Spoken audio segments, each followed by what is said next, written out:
Como lidar com a sensação de fracasso, parte 2. De acordo com o resultado da Copa do Mundo, nosso querido país saiu dos times que continuam fazendo essa entrada, né, na competição. Vamos fazer então hoje um tema especial, falando um pouquinho sobre essa sensação de perda, essa sensação de derrota, essa sensação de fracasso que fica na gente de acordo com o resultado que sai numa sessão de intensas participações.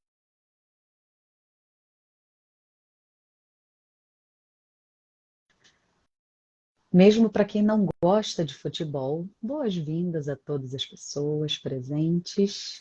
Mesmo para quem não gosta de futebol, esse é um tema que nos afeta a todos e a todas, né? De alguma forma, a Copa chega na gente, mesmo que a gente não goste muito de futebol.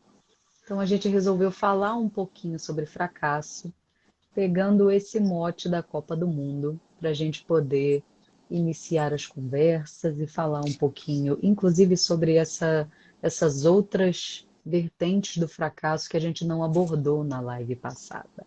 Boas-vindas aos meus companheiros e companheiras da Colar, Letícia, Igor, Pedro, Dani.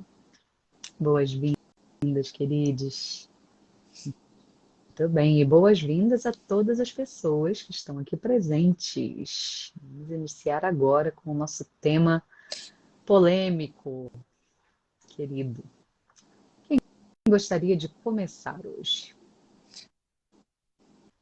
Ô, Paula, deixa eu pegar a Manda bola para ver. falar uma coisa. Tem uma diferença entre a live passada e essa live. Sabe por quê? A live passada, a gente estava falando de um fracasso assim, mais individual, mais que ninguém está vendo às vezes. Às vezes as pessoas estão vendo, às vezes não.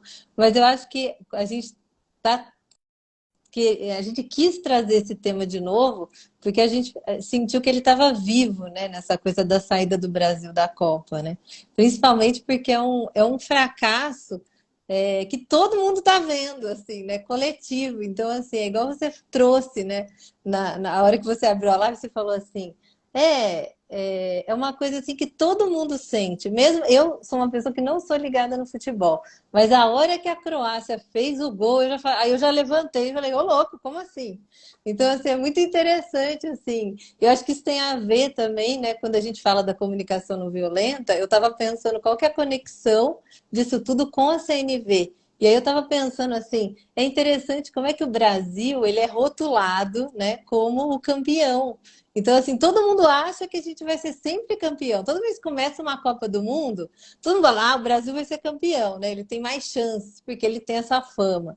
E o quanto que, dentro da CNV, a gente estuda que a fama, né, esse rótulo, tanto o rótulo pejorativo, quanto o rótulo bom, eles são muito cruéis, né? Porque mesmo, o Brasil vai ser campeão. Tá, aí quando ele não é campeão, quando ele sai da Copa, quando ele perde, quando tem um jogo tipo 7-1, fica aquela coisa assim, né? Aquela, aquele luto coletivo, aquela frustração coletiva. E é muito interessante observar o que acontece quando o Brasil sai da Copa, porque assim, primeiro que é uma enxurrada de gente falando mal de todo mundo, né? É jogador, é técnico, até a Monja Coin começou a falar mal da galera. Então, assim, é muito interessante ver essa coisa, como que a frustração ela mexe com o sentimento, né? Ele vai para a raiva e vai para muitos outros sentimentos, e parece que a primeira reação na raiva e na frustração é a gente de virar o nosso canhão para alguém, assim, né? Quem é o culpado dessa vergonha nacional? Então, assim, queria começar a live falando dessa diferença, né? Por que a gente está trazendo esse tema de novo? Qual que é a diferença desse fracasso da semana passada que a gente falou e dessa semana? Então, eu queria começar assim. E se alguém quiser pegar a bola aí, a gente bater uma Ah, eu, bola sobre.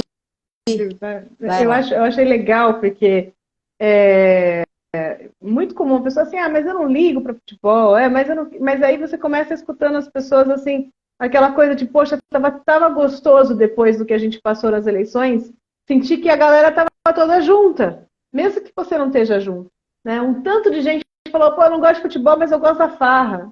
A gente gosta da farra, né? Gosta da folia, da brincadeira, do não sei o que e tal. Tipo, ver o dia em que a terra parou, né? Você sai na rua, rua deserta, aquele silêncio, aquela coisa. Quando grita, você escuta o mundo inteiro, né? Aquela algazarra. E como é gostoso, né? Ver gente com a camisa da seleção e não sentir que elas são suas inimigas automaticamente. Porque isso foi uma coisa super trazida.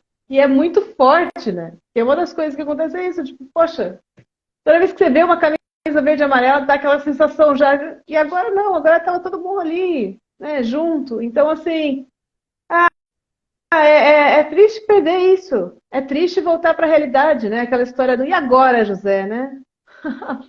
A festa acabou, a noite esfriou, o povo sumiu. E aí? Agora você volta para a sua vida e você vai encarar isso, a jornada de trabalho, isso, né? E a gente vai voltar para o sempre, né? E isso exige um luto. Isso exige um momento de, pô, não foi como eu queria. E é muito interessante ver as pessoas fazendo a detração do luto da Copa. Isso é besteira. Isso para que fazer um luto disso? Luto a gente faz quando alguém morre, não? Então, quando a gente fala de luto, a gente está falando de um processo de aceitação de algo que não é do jeito que a gente gostaria que fosse. Então, vale para tudo. Tudo aquilo que eu não tenho controle, ou quando eu não tenho mais controle, enfim, o que já passou, às vezes eu preciso fazer um luto. Né? E como é que você constata isso? É um processo com etapas, você vai passando, até você aceitar aquela realidade e poder lidar com ela como realidade, ao invés de ficar brigando, né? Se recusando a lidar com aquilo que é. Né? A gente usa sempre aquela metáfora do muro, né? Se você ficar enfiando a cabeça no muro, não vai fazer abrir uma porta. Mas se você enxergar que é um muro, uma bosta, é um muro, aí você tem opções de escalar, contornar, virar de costas, ir embora, pintar, quebrar. Mas você precisa primeiro aceitar o fato de que ali não tem uma porta, tem um muro. Né? E o Brasil encontrou esse muro aí, chamado Croácia, nas oitavas de final. E doeu bastante. Doeu bastante para quem estava acompanhando. Doeu bastante para quem não vai ter mais feriado na terça-feira. Acho que foi bom para quem não que estava de saco cheio, eu quero trabalhar, isso aí, essa Copa fica atrapalhando tudo, sim. Mas aí você vai encontrar com seu amigo e também triste, o café vem frio, né? Quando chega na padaria, porque eu vi uma vez um texto do cara falando isso daí, né? É bom quando o Corinthians ou o Flamengo, acho que é essa torcida grande, né? Porque você chega lá, vai na padaria, o café vem quentinho, tudo acontece direito, porque a galera tá feliz na rua, as pessoas estão felizes, contentes, elas sorriem umas para as outras. É isso, né? Esse tipo de coisa afeta a gente coletivamente. Não tem como a gente fingir que não. E a gente achou legal falar a respeito disso e aproveitar esse tema para falar sobre autocuidado, porque o que você faz, né, para lidar com decepção, com frustração? E a primeira coisa seja a sua frustração, seja a frustração do seu vizinho, porque você não liga para futebol, mas ele liga. Acho que o jeito que não funciona, na minha experiência, é você falar que isso é besteira. É você falar que daqui a 4 anos tem outro. É você falar que a gente já sabia que ia dar errado. Né? Tudo isso é um jeito da gente não sentir a dor que a gente está sentindo. Ou não deixar a pessoa sentir a dor que ela está sentindo. Né? A gente acha que porque ela vai parar de chorar, agora ela está se sentindo bem. Não é, ela só vai estar fechada porque ela sabe que é uma besteira, que é uma frescura, que existem problemas maiores no mundo. Só que ela está triste por isso.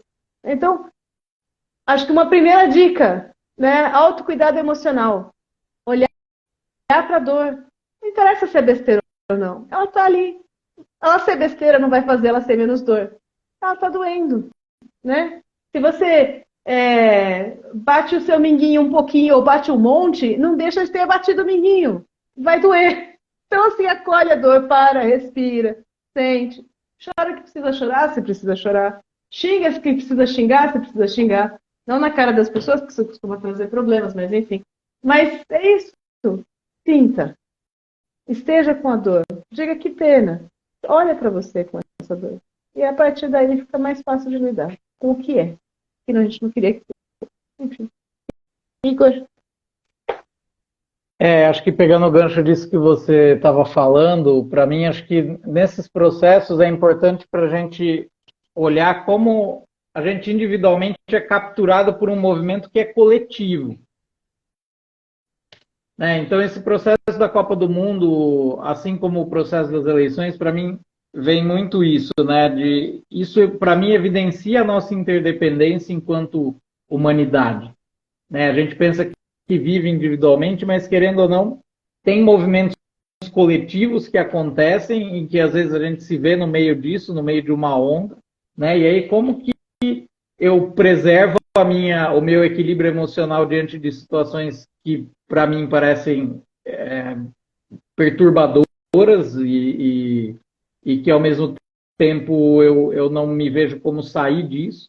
Né? E aí me vem de novo a história da eleição, a forma como a gente decide, né? Em que chega um ponto em que tem um segundo turno, dois candidatos que nem sempre são aquilo que a maioria das pessoas gostaria, mas querendo ou não, elas são sugadas para esse processo, né? E parece que com a Copa do Mundo acontece a mesma coisa. Eu escutei muito relato de gente dizendo como isso acaba prejudicando o comércio, né? Porque tem que fechar e aí depois quando reabre é uma confusão. Às vezes o local onde tem concentração de gente acontece quebra-quebra ou coisa de criminalidade, né? Enfim.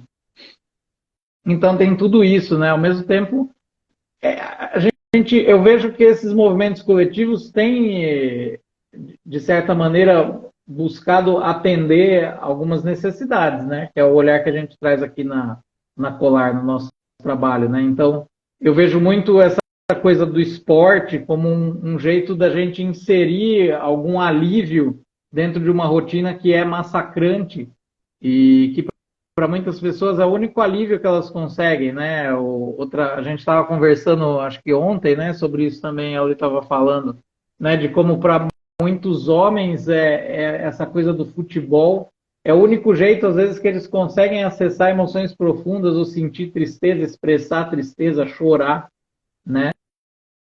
Que é uma coisa que, num contexto das masculinidades tradicionais, talvez seja visto como feio, né, chorar e tal, mas ali na coisa da decepção esportiva e tal, é um local que isso é admitido, assim, né.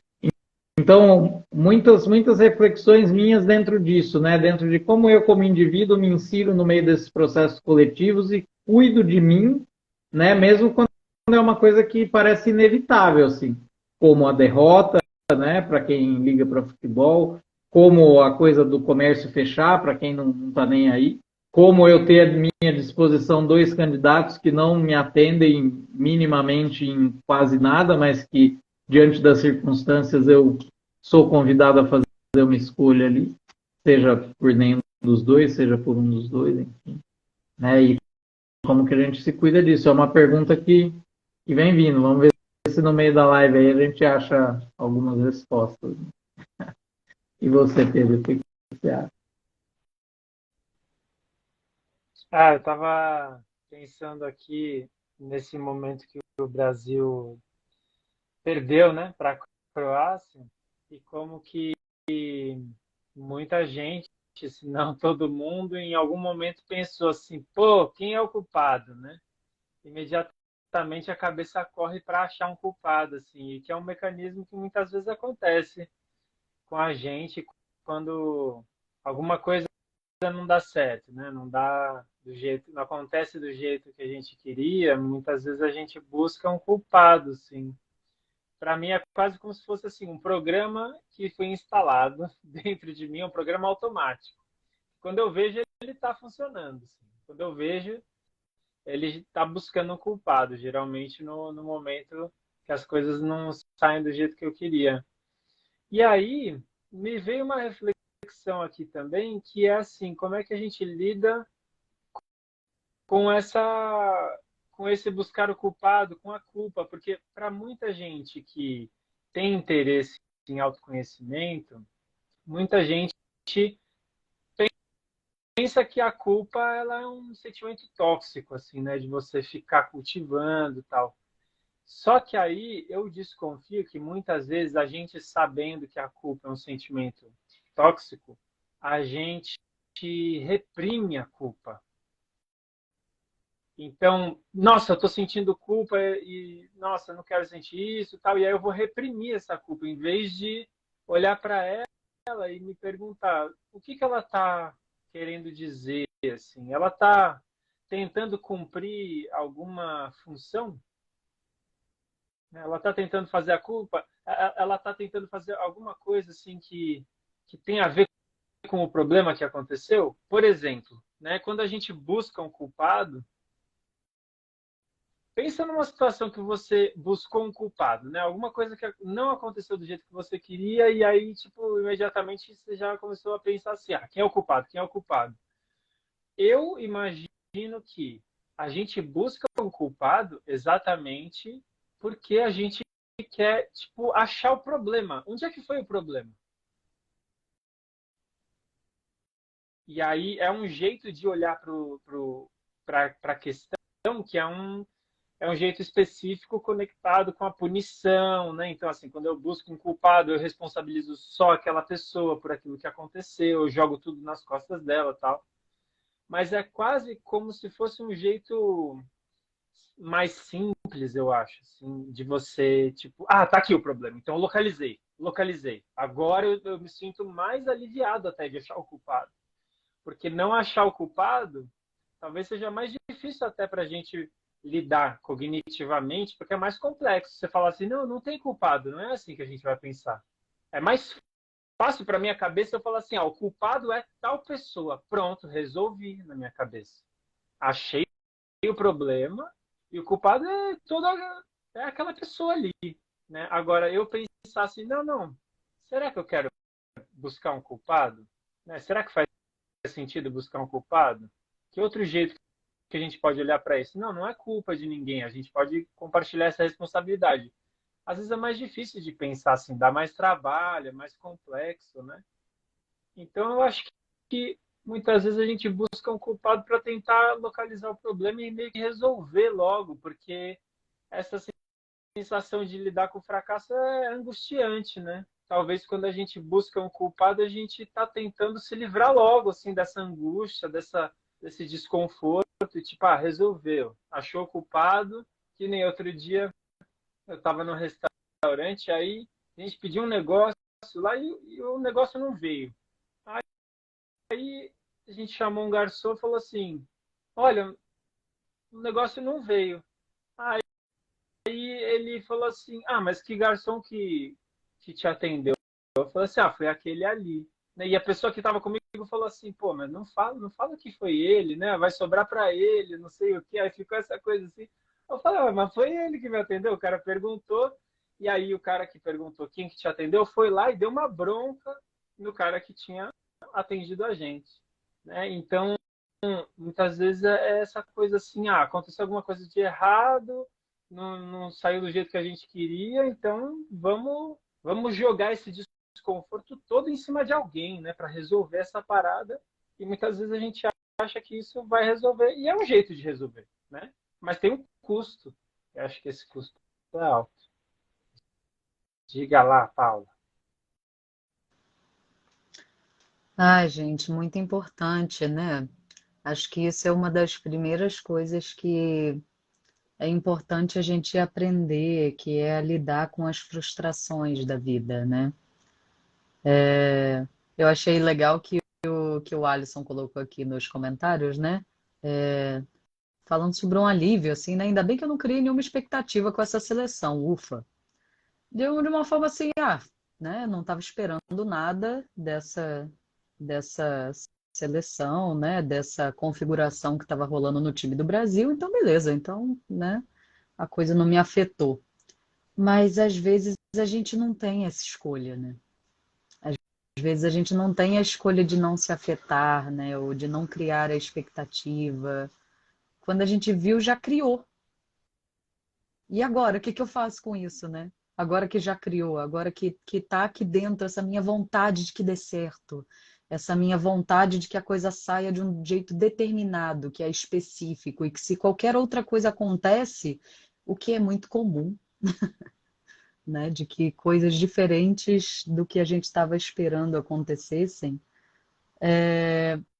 eu me frustro, dói. é difícil de lidar, porque eu estava com aquela sensação de que tinha que acontecer de um jeito muito específico e que era importante para mim para ter um resultado muito determinado. E, cara, isso é todo dia, com coisas muito pequenas. E eu me frustro o tempo todo com várias coisas ao longo do dia. E se eu não aprendo a lidar com essas pequenas frustrações, acaba que eu começo a viver cheia de raiva, cheia de culpa, né? Que nem você estava todo mundo falando aqui, né? Cada um de um sentimento, assim, né? Eu começo a ficar, não aguento viver. Viver é muito difícil, porque toda hora é uma frustração diferente. Toda hora é uma coisa que não sai do jeito que eu tinha pensado, que eu gostaria que tivesse saído. É muito ruim viver. Viver é péssimo. Então eu não quero mais viver. Então a vida não está valendo a pena. Então, como que eu começo a fazer esse tipo de luto, que nem a Letícia falou, né? E lidar com essa sensação de culpa, que nem o Pedro falou, e a Dani também, né? Essa sensação de exposição que às vezes rola nesse tipo de situação, para que eu possa aguentar essas frustrações e às vezes até ver de uma outra forma, quando as coisas saem diferente do que eu tinha planejado, quando as coisas me surpreendem com resultados inesperados, né? E é um pouco dessa pesquisa que a gente faz, e por isso que a gente tenta tirar esse campo do certo e do errado, do bom e do ruim, do normal e anormal, etc, etc. Porque se eu penso dessa forma, vai sempre ter um jeito de eu perder, vai sempre ter um jeito de eu me frustrar ali dentro. E quando eu tento olhar, nossa, mas então beleza, isso daí que aconteceu, né? De uma forma que não era a que eu esperava, e ao mesmo tempo, o que que isso cuida? Como é que eu posso tentar fazer para acontecer diferente de uma próxima vez? Acaba que isso me dá um pouquinho mais de possibilidade de ação, né? Devolve minha possibilidade de ação em direção das coisas, né? E eu não fico presa nessa frustração sem processar esses lutos, todos esses lutos diários. Gente, às vezes é uma coisa que eu derramo no chão. Às vezes é eu chegar no banheiro, a tampa do vaso está levantada, né? Sei lá, coisas muito bobas e muito pequenas e que vão tomando a nossa energia, né? Então é muito importante a gente começar esse processo que a gente vai estar falando aqui ao longo da live, né? Dani, o que você está pensando por aí? Nossa, gente, eu vou ouvindo vocês, eu vou pensando um monte de coisa, mas eu estava querendo, eu estava aqui reflexiva quando a gente foi falar desse tema, pensando assim, né? Na minha casa, o meu pai e o meu pai já faleceu, mas ele era fanático por futebol e o meu irmão, assim, ama futebol. Então, quando ele está assistindo o jogo, você não pode nem mexer na casa, porque se fizer barulho, atrapalha. É nesse nível. Agora ele melhorou, mas era nesse nível. Assim, quando saía tipo, o Brasil saía da Copa, ele ficava chorando, assim, era nesse nível o negócio. E eu acho que por conta disso, eu sempre tive ranço com futebol. E aí eu fiquei pensando por que que eu tinha isso. E aí eu fiquei pensando que uma das coisas, quando a gente olha para a CNV, ela convida a gente a olhar vários ângulos, né? Um é o sistêmico. E aí uma das coisas que me incomoda muito no futebol, apesar de entender, o Igor acho que é do mesmo nível aí dos homens da minha família que amam futebol, apesar de eu entender que isso é uma diversão, que eles se distraem, que é uma beleza, eu fico pensando assim, pô, será que eu fico pensando que o futebol é uma coisa que distrai a gente de coisas que eu acho que a política acontece nos bastidores. Eu tenho uma coisa meio estranha, eu penso nessas coisas. Falo, às vezes o pessoal inventa essas coisas para enquanto a gente está distraído com o futebol, eles fazerem leis e fazer outras coisas e deixar a gente pior do que a gente está. Então, assim, eu penso nessa questão sistêmica de o quanto que eu já vi isso acontecer, né? Coisas que acontecem quando o futebol está acontecendo, o povo parece que fica pior do que estava antes, porque surgem leis, acontecem coisas embaixo do pano. Uma outra coisa que me incomoda muito no futebol é uma coisa da supervalorização do masculino, que, né, eu como uma pessoa que olha para esse mundo machista, fala assim, caramba, por que o futebol masculino, aí é que volta aquelas questões sistêmicas, né? Por que o futebol masculino, eles são super valorizados? Ontem eu estava conversando com meu irmão, ele estava falando que tem um menino de 16 anos que hoje joga, não sei em que time, que está sendo vendido por não sei quantos milhões para um time europeu, para ele jogar daqui 2 anos. Então, assim, eu fico pensando, gente, olha que coisa mais maluca, né? E aí eu fico pensando na cabeça desses homens que são jogadores, né? O quanto que eles ficam ali num mundo que é um mundo muito maluco, né? Onde, de desumanização deles, né? Porque eles também são objetos de venda, mas o quanto que esse nível de dinheiro que eles ganham, de fama, mexe com a cabeça, né, de todo mundo, inclusive das mulheres que estão em volta, das famílias e tudo mais. Então, assim, eu estava aqui querendo colocar essa questão na roda, porque são coisas que a vida inteira me incomodaram em relação ao futebol e que tem a ver com essa questão sistêmica. E outra coisa que o Igor falou já aqui, que é essa questão de quanto que a nossa educação, ao mesmo tempo, tem essa supervalorização, né, do masculino, mas tem também essa educação que não cuida, né, que eu acho que piora a situação do machismo, que é de colocá-los numa situação de que eles não podem chorar, de que eles não podem... Então, assim, a educação formal, ela não permite isso. E sim, no futebol tem esse lado positivo, né? Tem esse lado legal de que ali você vê um cara se declarando para o outro, né? Ali num time, você vê, tem esse outro lado que eu valorizo e que eu acho muito legal. Eu vi esses dias um jogador dançando com a mãe no campo, então assim, tem coisas que acontecem ali no futebol que são muito legais, né? De ver, e que normalmente não acontece isso no nosso dia a dia. Então, tem esse lado onde eu me incomodo muito com o futebol, mas tem também esse outro lado que me faz pensar o quanto que a nossa educação ela é pobre e ela não valoriza, né? Essa coisa do sentir, essa coisa do desconstruir essa masculinidade tóxica. Então eu queria colocar isso na roda aí e passar a bola para a Letícia. Lê, o que está rolando? Tantas coisas estão rolando por aqui, né? O Alisson está aqui comentando, o Alisson gosta de futebol também. A gente vai até no estádio, Alisson. E para mim é uma coisa assim muito de dissonância cognitiva. É isso que a gente faz uma coisa, a gente sabe uma coisa e a gente age como se a gente não soubesse. Né? Porque antes da Copa do Mundo é o quê? Eu sou muito crítica da Copa do Mundo. Eu sou crítica da Copa do Mundo muito antes dela ser no Catar, construída com trabalho escravo, e muito antes dela ser na Rússia, que já também criminalizava pessoas LGBT, como no Catar também são criminalizadas, né? Muito antes dela ser no Brasil, aqui, onde pessoas foram desalojadas, pessoas morreram durante as obras na Copa, ficou todo mundo fingindo que não, porque o governo era do PT, né? E a gente que é da esquerda quer fingir que não tem problema nenhum. Então, eu não vou nem entrar nesse assunto. Mas, enfim, tem esse problema com a Copa. E ainda assim, é gostoso gritar gol, mas é bom quando sai gol. É gostoso vibrar junto, comer uma bacia de pipoca assistindo o jogo, sabe? E ver a molecada gritando gol e pulando. Então, assim, tem isso, né? Então o futebol representa todas essas coisas. Ele é tão contagiante que tem isso. E essa parada do machismo, eu lembro que eu gostava muito de ir em estádio antes, né? Aí, tipo, mãe, gravidez, não sei o que e tal, e a gente parou um tempo e depois voltou. E voltei com dificuldade, porque eu já não sou a mesma pessoa que eu era, né? Uma pessoa que fica gritando canto de guerra, que fala que vai matar a torcida adversária. Não faz sentido isso para mim, na minha vida. Né? O tanto de xingamento homofóbico, racista, elitista, coisas horríveis. Só que aí, quando eu fui no campo, tinha menos disso. Eu vi casais de meninas e de meninos, e inclusive pessoas que eu não sei ler dentro de um gênero imediato, que eu acho que é fantástico. Né? Então, assim, eu me senti muito bem. Né?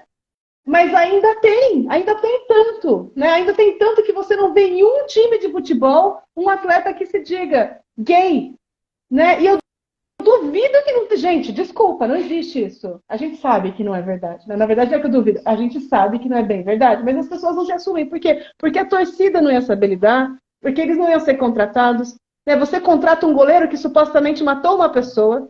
Ele chegou a ser condenado?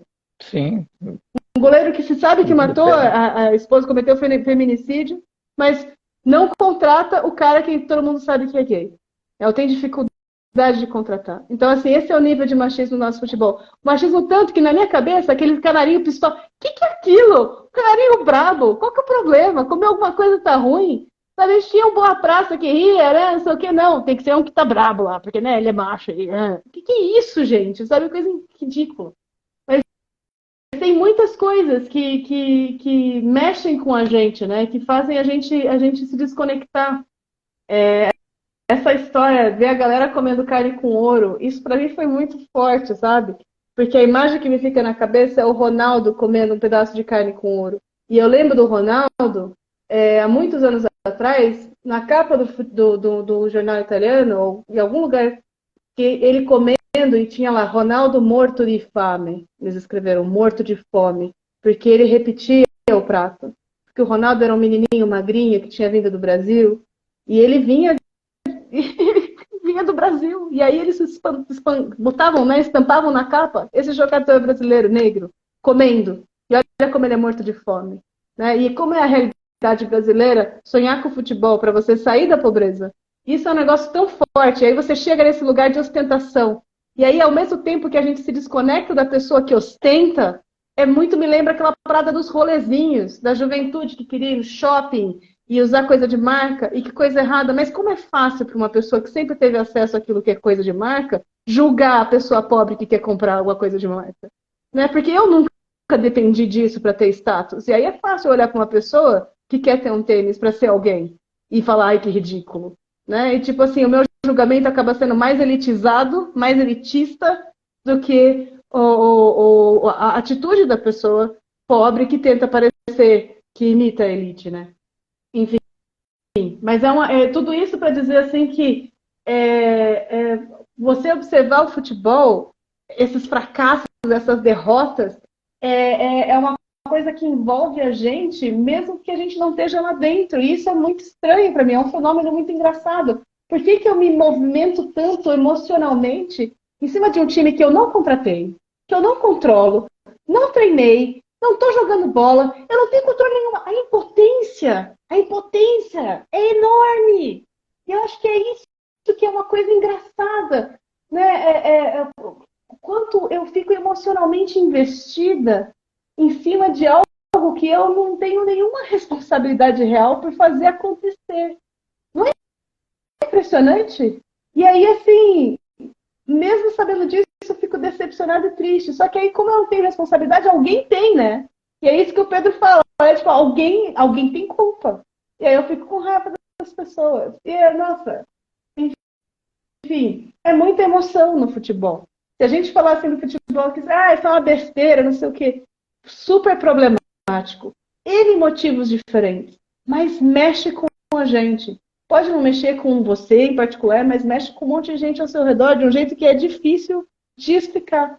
Né? Essa sensação de pular na arquibancada com trocentas mil outras pessoas cantando a mesma coisa, e na hora que sai aquele gol, todo mundo grita. Nossa, é muito... É inexplicável, assim. Enfim.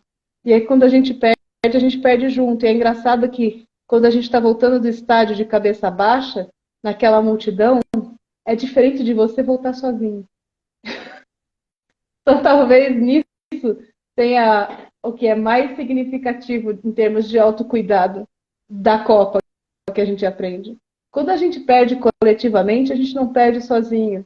E faz toda a diferença a gente ter pessoas que estão junto com a gente naquele momento, que estão atravessando aquilo. É diferente o seu time perder e o time do outro ganhar, e aí você vai no restaurante, você vê gente comemorando e você está ali com aquela sensação de quem, sei lá, lambeu uma bota, né? E aí, quando o Brasil perde, tá todo mundo mal, mas todo mundo tá todo mundo triste, e é uma sensação mais gostosa essa de uniformidade na pista. Enfim, é isso. Então, te escutando, vem muito para mim aquela história de novo, né? Que eu estou atendendo quando eu estou nesse processo, né? Que nem você falou, é uma impotência completa. Porque é aquilo, eu não contrato os jogadores, não escolho os jogadores, não escolho quem que vai jogar, quem que vai sair, quem que vai entrar, né? Não tô lá jogando, eu chutando, mas a gente fica, né? E que eu tô atendendo aí, né? Eu acho que é um pouco dessa coisa de trazer uma emoção, um movimento, uma vida, né? Um movimento emocional, um envolvimento emocional, né? Com uma coisa, essa coisa da sensação do clã, né? De pertencimento, né? Eu tava conversando uma vez com um instrutor de comunicação não violenta de fora, né? E ele também gostava de futebol e sempre para mim foi uma coisa isso, né? Como é que eu posso gostar do futebol, essa coisa né, da competição, ainda mais num ambiente que tem várias toxicidades, como vocês trouxeram, né?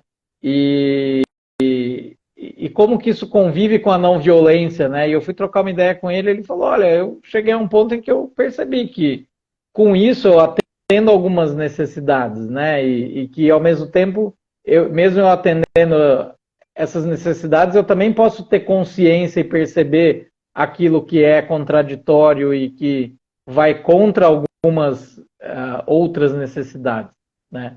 Então, para mim, vem muito essa coisa do pertencimento e como é forte isso, né? Quando a gente pensa em futebol de clube, como parece que as torcidas vão ficando mais apaixonadas ou mais envolvidas quanto menos o time ganha, né?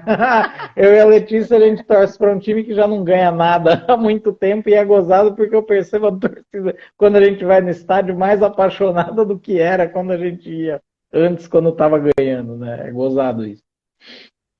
Então tem muito. E para mim vem muito essa coisa também de como as necessidades em si, elas não entram em conflito, mas às vezes as estratégias, né? Então talvez eu ali, né, eu tô ali dentro do estádio e, né, atendendo a uma necessidade de pertencimento, né? Ao mesmo tempo tem um grito homofóbico, eu preciso gritar junto? Não, a gente pode conversar do lado. E como você falou, já se percebe uma mudança, uma cultura, né? Primeiro uma consciência de que isso não atende, né, a necessidades, isso é ofensivo, né? Enfim. E como aos poucos isso pode ir evoluindo e a gente achar uma estratégia melhor, tudo bem. A gente pode torcer no estádio, mas sem um grito homofóbico, sem uma coisa que busque a destruição do outro, mas sim a exaltação daquilo que está do meu lado, enfim, né? Como a gente pode construir de formas diferentes para atender mais e mais necessidades dentro dessas estratégias que a gente escolhe, né? Dentro dessa estratégia de torcer para um time de futebol, né? Outra coisa, como lidar, né, com nessa coisa do autocuidado emocional quando acontece a derrota, né? O Brasil perdeu, assim, para mim, a minha estratégia clássica diante de uma sensação de fracasso extremo é, sei lá, deitar e dormir, né? Mas a gente tem um menininho aqui em casa que a estratégia dele é diferente, às vezes é, sei lá, destruir tudo que está em volta, né? E ele ficou muito mal, né? Todo mundo ficou mal, assim, né? Aquela coisa né, de como afeta coletivamente, mas acho que as crianças têm menos experiência e às vezes menos ferramental para lidar, né? E aí, putz, né, eu querendo, sei lá, deitar, ir para um canto, descansar um pouco, e ele, né, naquela energia, né, e a gente resolveu, eles tinham uma apresentação de teatro depois ainda, ele chegou e falou, eu não vou mais pro teatro, não vou mais fazer isso. Eu falei, tá bom, tudo bem, se você não quer ir, beleza, né.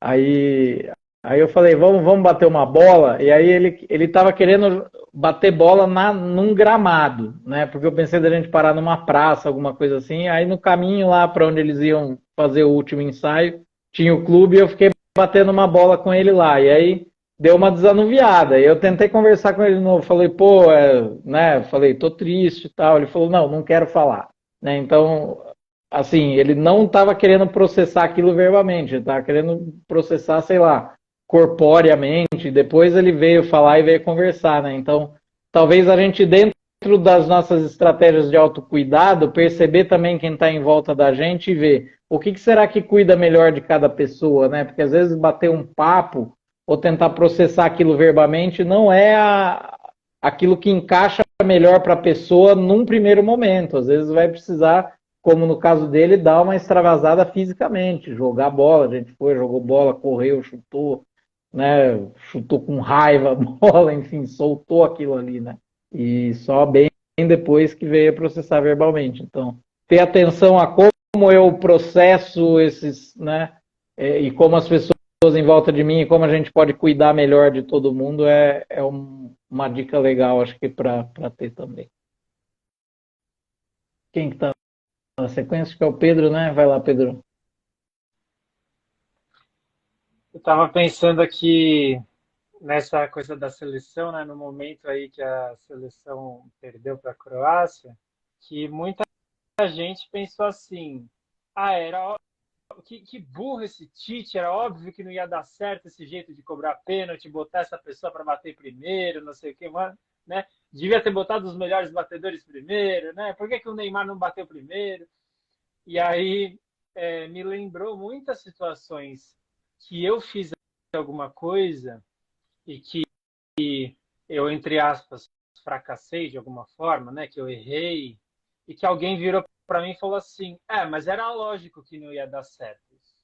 E como eu me senti mal com isso, porque não era lógico para mim que aquilo não ia dar certo, né? E aí, quando a gente... Muitas vezes, esse é o nosso jeito de reagir a alguém que fracassou, né? A alguém que errou, alguém que está mal. Mas era lógico que você não ia conseguir fazer isso. E eu acho que isso tem a ver com essa angústia que muitas vezes a gente sente diante de alguém que fracassou, que não conseguiu fazer alguma coisa, que está sofrendo, né, que está triste. Então, a pessoa já fracassou. E aí você vira para ela e fala assim: mas também, né, era lógico que não ia dar certo isso. Então, assim, é muito fácil a gente olhar para uma situação que já não deu certo e falar: era lógico que não ia dar certo. É muito fácil. Mas será que você imaginou isso antes de acontecer a coisa? Ou a coisa ficou explícita depois que aconteceu?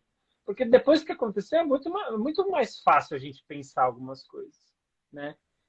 E outra coisa também, assim, quando a gente não está dentro da situação, a gente não sabe tudo que está rolando dentro da pessoa.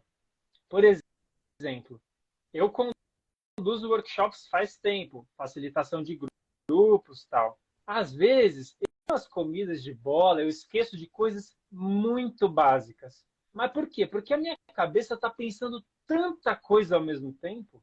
Agora, se você olhar de fora, você pode falar assim: nossa, que básico, né? Você esqueceu dessa coisa tão básica para uma condução de workshop. Mas na minha cabeça tinha tanta coisa acontecendo, que você não tem ideia do que estava rolando dentro de mim. Então, quando alguém fracassa, né, e a gente fala assim: mas era óbvio. Primeiro, depois que aconteceu, é fácil, né, a gente falar isso. E segundo, a gente nunca tem ideia do que aconteceu, né? Eu ouvi uma pessoa falando assim: mas era óbvio que não ia dar certo. Aí eu falei assim: mas então se era óbvio, você acha que ele fez de propósito para não dar certo? Aí ela parou, pensou assim, falou: não sei. Aí veio um ponto de dúvida, né? Porque se a gente continua desenrolando esse raciocínio, às vezes ele encontra uma rua sem saída, assim. E para mim isso tem muito a ver com essa ansiedade de um problema chamado tristeza. Assim. Às vezes a gente encontra uma pessoa que está triste, por exemplo, tem uma pessoa que eu encontro regularmente e geralmente nesse primeiro contato essa pessoa está triste, está angustiada, está quase chorando ou às vezes chorando. É uma pessoa que eu encontro. E aí tem outras pessoas que também encontram essa pessoa. E muitas vezes essas pessoas elas ficam angustiadas de ver essa pessoa assim. E já começam a tentar resolver o problema. Mas não fica assim, mas veja como a sua vida é boa, mas vamos pensar positivo, né? Fica tentando arrastar a pessoa do sentimento dela. E aí vira uma briga. A pessoa já está mal e você começa a tentar arrastar ela para outro lugar. E geralmente quando eu encontro ela, eu só sustento. Só sustento. Ah, ela tá chorando, tá triste. Eu falo, ah, então, tá triste. Vamos um pouco aqui. E geralmente o humor dela muda para mais tranquila, para mais alegre, muda muito mais rápido do que quando uma outra pessoa vem e fala assim, ah, mas não fica assim, mas veja, mas vamos fazer alguma coisa e tal. Então é muito louco, né? É muito louco, mas é contra-intuitivo, porque quando você vê alguém sofrendo, você quer arrastar ela para outro lugar, você quer, né, resolver logo aquele negócio. É contra-intuitivo você olhar para alguém sofrendo e falar assim, beleza, então vamos ficar sofrendo, né? Parece que não faz sentido, mas paradoxalmente, quando você para de tentar arrastar a pessoa, muitas vezes ela tem tempo de processar, né, aquele sentimento, e aí ela sai dele mais fácil. Diga lá, Paula. Pô, muito legal, Pedro. Me veio aqui de falar sobre algo que se conecta, inclusive, com isso que você disse, que é essa questão da gente processar certas frustrações, certos lutos, sentimentos que são vistos como fraquezas, como a raiva. O Khalid tinha feito um comentário ali atrás, que eu vou até ler aqui, né? E que me veio essa ideia, legal que está conectando junto. Ele falou assim: tenho percebido que as pessoas rejeitam tristeza do fracasso e rapidamente se relacionam com o fracasso através da raiva, porque é um sentimento com o qual estão mais acostumados a conviver. E eu achei isso bem interessante, porque isso é algo muito comum. E aí, falando de futebol, principalmente nesse âmbito masculino, do esporte, a pessoa não processa a dor, ela processa, ela fica imediatamente com raiva. Parece que a raiva, nesses casos, é realmente mais bem aceita. Ela é realmente mais acolhida, né? Como se a raiva não fosse uma emoção. Olha que interessante. Isso é uma coisa interessantíssima, gente. Como que esse patriarcado, né, esse sistema do machismo, ele conseguiu colocar as mulheres, inclusive, como seres mais emocionais, tirando a raiva do campo das emoções. Porque se você for pensar na raiva como uma emoção, e no quanto e no como que a raiva é manifestada na nossa sociedade, os seres mais emocionais são os homens. Inclusive, como a gente já falou aqui sobre intensas manifestações violentas, feminicídio, etc, etc. Então, lembrando que a raiva é um sentimento, né? E que ela, de acordo com o que a gente estuda bastante aqui na comunicação não violenta e nos preceitos das questões que a gente fala aqui na Colar, ela está sempre escondendo algo por trás. Então, se eu estou com muita raiva, o que está por baixo dessa raiva? Porque se eu sinto só a raiva, que é um sentimento de defesa, um sentimento de partir para a ação, eu esqueço de processar o luto, a tristeza, a frustração, o arrependimento, a confusão, a mágoa, a solidão, o medo. Gente, tudo está por trás da raiva. A raiva, ela esconde muita coisa por trás dos julgamentos, dessa forma de pensar que culpabiliza o outro. Então, quando eu falo do fracasso, é importante que eu consiga descer mais fundo, para além da raiva, né? Passar esse campo da raiva e conseguir chegar nos sentimentos mais profundos, na tristeza, na dor profunda que eu estou sentindo, de que aquilo saiu diferente do que eu gostaria, de que aquilo não foi como eu esperava, como às vezes eu trabalhei tanto para que aquilo saísse daquele jeito específico e aí não saiu. Então, é só assim que eu vou conseguir entender o que realmente está importante para mim nessa situação e conseguir, então, em seguida fazer algo em direção a isso, né? Que nem a Letícia falou, pô, eu tenho que primeiro aceitar que é uma parede, para depois eu fazer alguma coisa com essa parede. Porque senão eu acabo morando naquele lugar de insatisfação, de raiva, de culpabilização, de violência e de, né, ficar batendo minha cabeça na própria parede, né? Em vez de eu falar, tá, tô muito chateada, que eu gostaria era isso e aquilo. Como que eu faço então para que isso seja diferente numa próxima vez? Que eu possa me prevenir de certas coisas, né? Aí já dando as minhas considerações finais, inclusive indo para um lugar assim de, né, de criar outras estratégias para eu cuidar das questões a partir dessa visualização consciente do que eu estou sentindo e do que eu estou realmente precisando nesse momento. Então é isso. Fala aí, Dani, querida.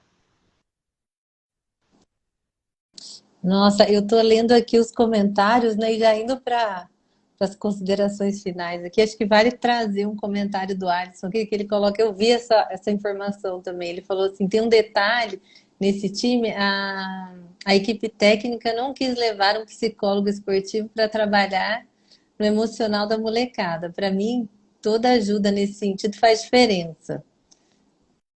E eu achei muito interessante, né, que surgiu isso, e também tem um outro, aqui o Cleiton colocou perfeito: o machismo encerra o diálogo como mediador de conflito e autoriza a violência, comentando isso que a Paula trouxe, que foi muito legal também. O que mais? O Cleiton colocou: nos grupos de homens, vejo como a raiva é uma reação e não um sentir a tristeza, o medo e a vulnerabilidade. Como diria Reich, agir reagindo. Bom, então eu queria trazer esses comentários aqui que foram super interessantes, e só lembrar, eu acho que é muito interessante porque todo tema que a gente traz aqui, ele perpassa por todos os níveis, né? Ele vem pela. A gente fala um pouco da questão sistêmica, a gente fala um pouco da relação com o outro, né? E a gente fala da questão intrapessoal. E aí, como a gente está numa fase aqui, né, de falar muito do autocuidado emocional, então, assim, eu acho que o que eu gosto muito de trazer, o que eu gostaria de trazer como reflexão final é o quanto que é importante a gente trazer a dor à tona, né? A gente falar daquilo. E eu percebo na relação com os homens o quanto que as dores são abafadas. Então, às vezes você vê que aquilo ali, gente, a pessoa teve uma frustração, e às vezes eu vejo um homem falando assim, ó, eu já vi essa semana, inclusive: olha, aconteceu isso, mas eu não quero nenhum comentário. Tipo, nem a pessoa fala sobre aquilo, e ele nem quer ouvir ninguém falando sobre aquilo. E é uma super frustração, assim, é um super luto na vida daquela pessoa. É tipo um aborto, né? Aconteceu um aborto, aconteceu alguma coisa assim, a pessoa já traz a informação: eu não quero saber desse assunto, eu não quero falar. Então, assim, vindo de uma pessoa, né, de um homem. Então, assim, fica a dica, né? E fica um convite, na verdade. É o quanto que é importante a gente falar dessa dor, para que essa dor consiga ser ressignificada, né? E admitir aqui o quanto que é difícil fazer isso. Eu, como mulher, tenho dificuldade, muitas vezes, de trazer aquilo que de fato está me incomodando e colocar na mesa. E aí eu vejo quanto que para o homem é mais difícil ainda. Então, mesmo que você não tenha, né, liberdade para falar com certas pessoas, escolha alguém que você tenha confiança, um grupo, uma pessoa, um amigo, um psicólogo, uma psicóloga, que você sinta vontade de trazer aquilo. Eu falo isso, gente, porque quando eu atendia no CVV, era muito interessante. Às vezes a pessoa ligava, independente de ser homem ou mulher, às vezes a pessoa enrolava um pouco, falava de outras coisas, para ver se a pessoa ia ter confiança para falar aquilo que de verdade estava doendo, sabe?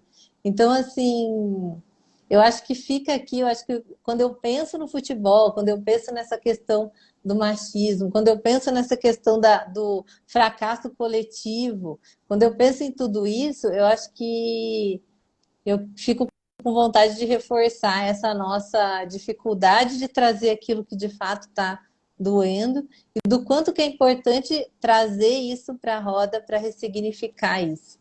Porque senão a gente fica com aquilo sempre no superficial e a gente não aprofunda e a gente não cuida daquilo que de fato tá doendo e está importante ali para a gente no momento. Então acho que fica essa aí de considerações finais. Vou passar a bola aí para a Lê. Lê, e você? Quais são as suas considerações finais? Que principalmente de não achar que tem que ser fácil, tem que ser nítido, que tem que ser simples. Né? A gente parte do princípio, a gente tem, assim, eu vou falar por mim, porque é mais fácil falar de mim, né? Eu percebo que muitas vezes eu tenho dificuldade de olhar para o que eu estou sentindo, porque me parece que eu não devia sentir o que eu estou sentindo.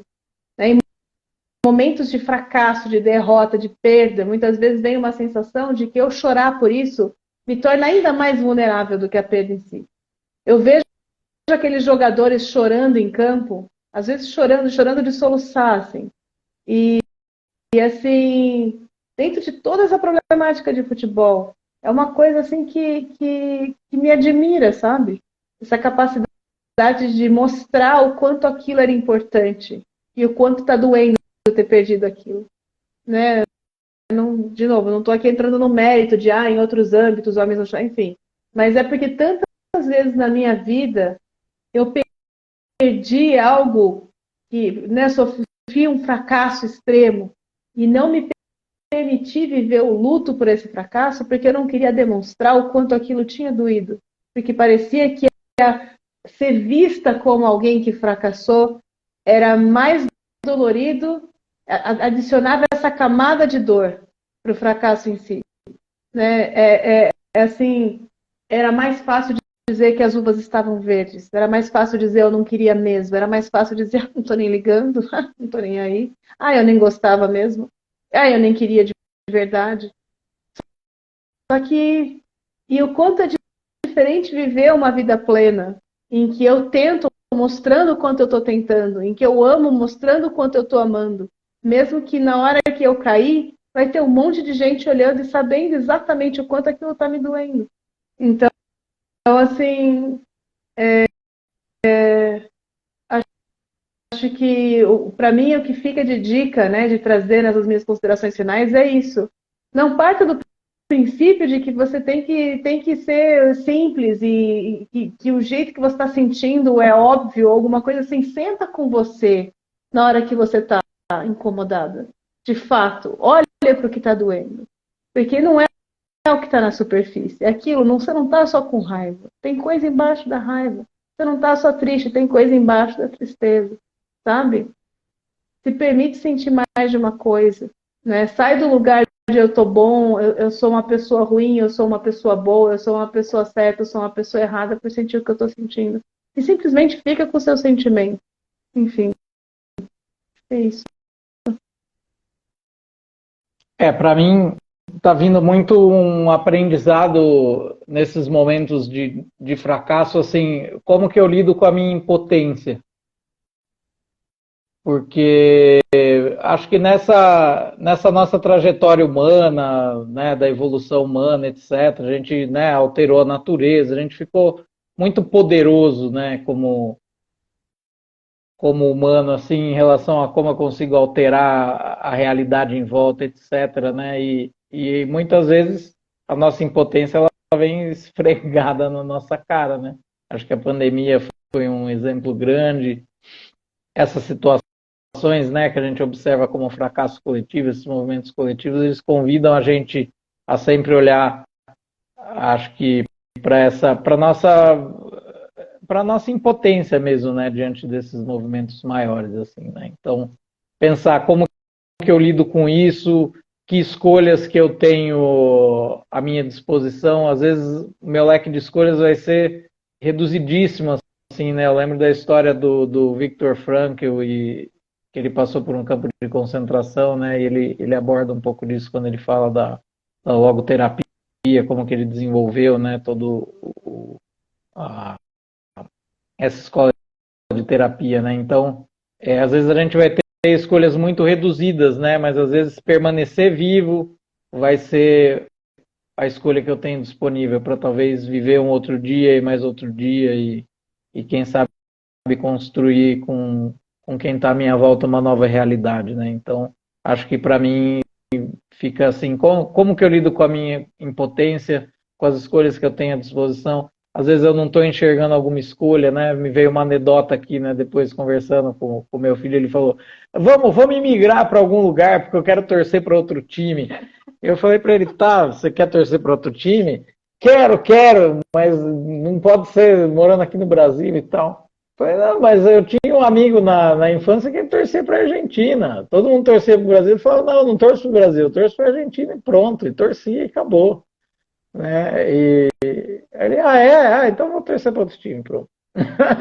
Né? Às vezes a gente não enxerga, né, talvez o que está à nossa disposição, porque às vezes a gente está com o foco muito em uma posição só, né? Então, acho que é isso, lidar, como eu lido com a impotência e como eu olho as escolhas que eu tenho à minha disposição diante disso. Acho que é o que eu deixo aí de considerações finais.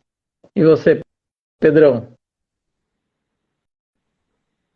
Eu estou pensando aqui que muitas vezes, quando a gente vai lidar com a sensação de fracasso, a gente sente como se fosse uma panela de pressão assim dentro da gente, né? Ou de tristeza, de angústia, de frustração, e a gente naturalmente, instintivamente, a gente busca algum lugar para botar para fora, assim, né? Canalizar como uma válvula de escape. E aí eu estava listando algumas válvulas de escape assim que me vieram, que muitas vezes eu faço e eu vejo outras pessoas fazendo também, né? Uma delas tem a ver com o que a gente falou, assim, a gente canalizar essa frustração para raiva, né? E aí querer culpar alguém, querer punir, querer descontar em alguém, assim, né? Ou em alguém ou em mim mesmo também. Às vezes acontece. Aí uma outra válvula de escape que me veio é eu querer ignorar.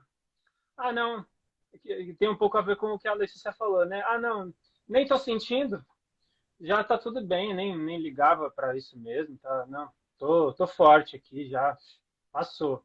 E aí, aquele negócio fica embaixo do tapete ali, né?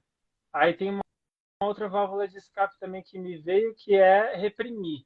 Ah, eu não devia estar sentindo isso. Eu não devia estar triste com isso, eu não devia estar sentindo essa frustração, eu não devia estar com raiva, né? Eu estou errado por me sentir assim. E aí eu começo a me reprimir ou reprimir quem está se sentindo mal. E aí me veio uma outra também que é assim, é a distração, que é, ah, eu tô mal com isso que aconteceu, então eu vou me encher a cara. Ou eu tô mal com isso que aconteceu, então eu vou me afogar em Facebook e Instagram. Né? Eu me distraio, eu empurro o sentimento para o lado e falo, não, eu preciso de uma válvula de escape. Eu vou para o Netflix, ou eu vou fumar, ou eu vou fazer o esporte, que seja, né? Que muitas vezes é uma válvula de escape vista como uma coisa mais saudável e tal. E realmente as válvulas de escape aliviam a gente um pouco, mas você não está olhando, você não está se conectando com aquilo que você sentiu, então você está se distraindo, né? Então é importante uma válvula de escape para você soltar, aliviar, sim, com certeza, mas também é importante você conseguir parar e olhar para aquilo que você sentiu, né? Senão você está empurrando para baixo do tapete, assim. E aí, então, 3 estratégias que são clássicas aí na Collab, né, pra gente, que a gente faz muito na comunidade, é uma prática individual, de eu parar e me conectar comigo mesmo, às vezes de eu escrever o que eu estou sentindo e olhar para aquilo, né, e parar um momento para conseguir olhar para aquilo sozinho. Às vezes fazer uma prática em dupla, chamar alguém para fazer um par empático, uma escuta empática, que é uma coisa que a gente faz muito na comunidade, né? E também me juntar com outras pessoas, né, num ambiente seguro para ou colocar a minha situação ali na roda ou também mergulhar na situação de outra pessoa, porque muitas vezes não é a minha situação que está na roda, mas mergulhando na situação de outra pessoa, eu começo a processar também a minha própria situação, né? Eu acho que é isso. Paulinha, Muito bom, gente. Acho que vamos então para os nossos avisos e Eu os posso só nossos. fazer uma observação que eu acho que Pode? faltou. Claro. Já. Eu não falei. Acho que o que eu queria trazer é que talvez lembrar que os nossos sentimentos não são nossos inimigos, né? Eles não estão contra a gente. Eles estão tentando contar para a gente de alguma coisa que é importante para a gente e ou não está sendo cuidado ou está sendo cuidada, mas enfim, eles estão ali por algum motivo. E se a gente não parar para escutar, a gente não vai descobrir o que é e como cuidar disso, né? Então, quando a gente fica triste porque o Brasil perdeu na Copa, ou perdeu a Copa, o que está importante não é a Copa. Às vezes é a sensação de realização, às vezes é ter um alívio, às vezes é o momento de euforia, é alegria. Eu queria descanso, eu queria prazer, né? Então é isso, os sentimentos não são nossos inimigos. Se a gente começa a dar as boas-vindas a eles, fica mais fácil de descobrir o que eles estão contando pra gente.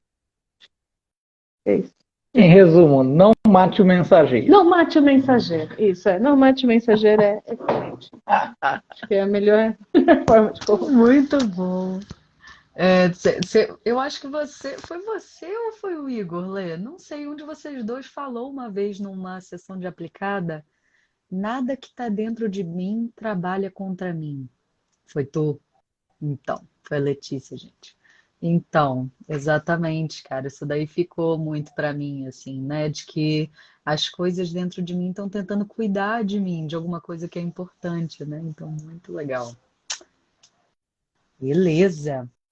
Então, vamos para os nossos avisos e para os nossos convites. Pessoal, live toda segunda-feira, 18 horas. Venham nos ver. Sempre tratamos de temas importantes, conectados com o que está acontecendo no agora, temas de utilidade para vocês, temas que podem ajudar vocês no dia a dia.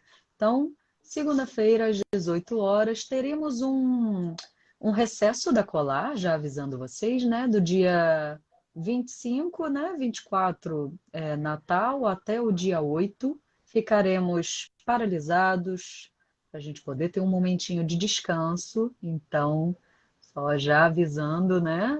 O burnout está batendo na porta, né, gente? Que nem a gente falou já tarde. E aí teremos mais uma live na semana que vem e depois a gente dá uma pausa, tá?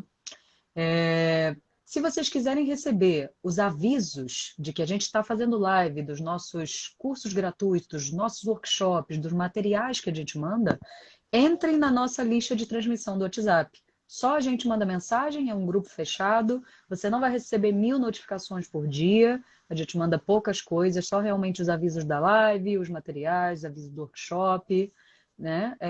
Porque aqui no Instagram o algoritmo, né? Essa coisa, essa inteligência artificial que rege essa rede social, não envia para todos os nossos seguidores. Então, mesmo que você siga a gente, às vezes você não vai receber. Então, para garantir, entra lá nos nossos grupos. Mas o que, pessoal? Fala aí mais alguém, mais alguns avisos. Vamos falar todos também, né? eu posso falar. Vai lá, Pedrinho. A gente está nesse momento dentro da comunidade Colar, né?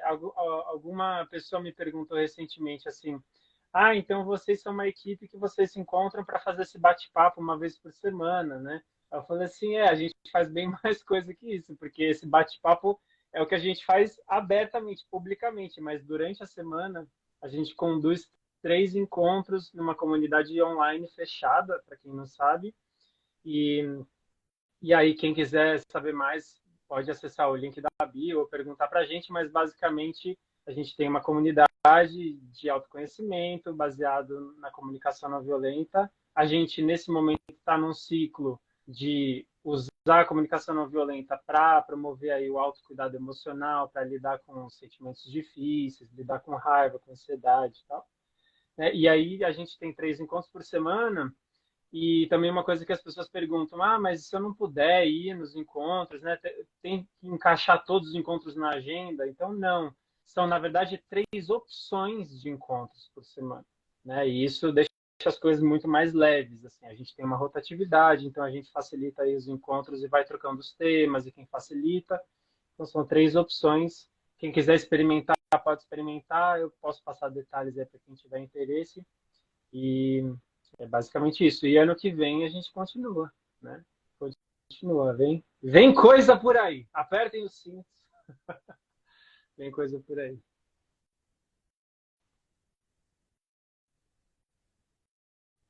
E é isso.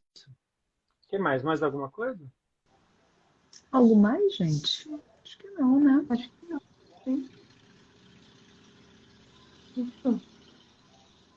É isso. Obrigada a quem veio, obrigada a quem passou por aqui, obrigada a quem nos escuta no nosso podcast aí.